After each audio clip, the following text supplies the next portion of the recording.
Nah, oleh sebab itu saya tadi usul undang-undang perampasan aset itu lebih mudah untuk mengatasi masalah begini. Tak dianggap penting DPR. Apa itu RUU perampasan aset? Diusulkan Mahfud di tengah cecaran DPR soal 349 triliun.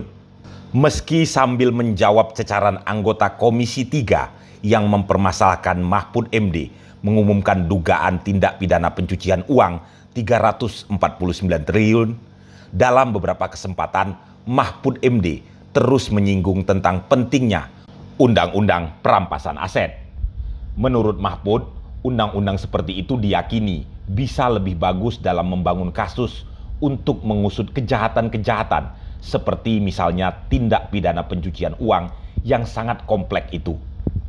Di tengah cecaran anggota DPR, Mahfud konsisten bersuara tentang hal itu.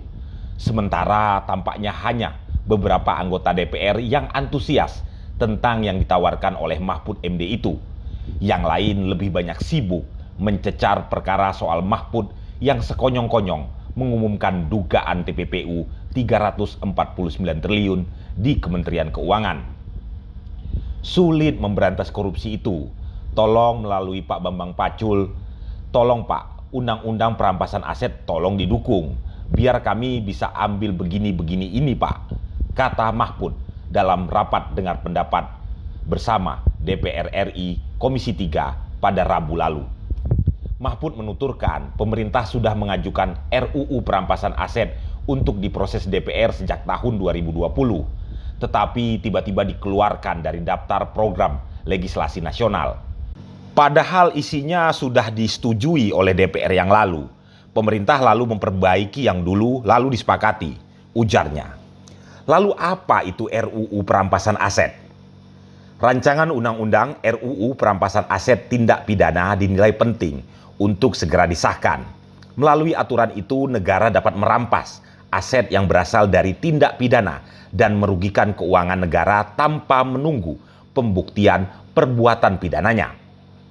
Dalam kesempatan berbeda, Koordinator Substansi Analisis Hukum Pusat Pelaporan dan Analisis Transaksi Keuangan (PPATK) Azamul Fadli Nur mengatakan, RUU perampasan aset memiliki sejumlah keuntungan.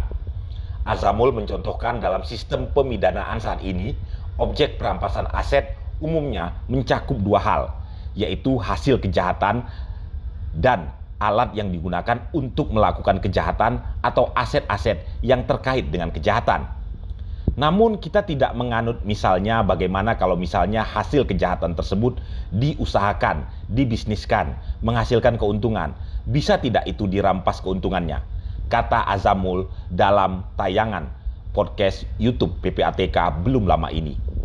Kita tidak menjangkau itu. Nah, RUU perampasan aset bisa menjangkau itu, sehingga tidak ada sedikit pun celah pelaku kejahatan itu bisa menikmati hasil kejahatannya, tuturnya. Dia menambahkan RUU ini memungkinkan penegak hukum untuk menyita aset hasil kejahatan yang telah dibisniskan selama puluhan tahun.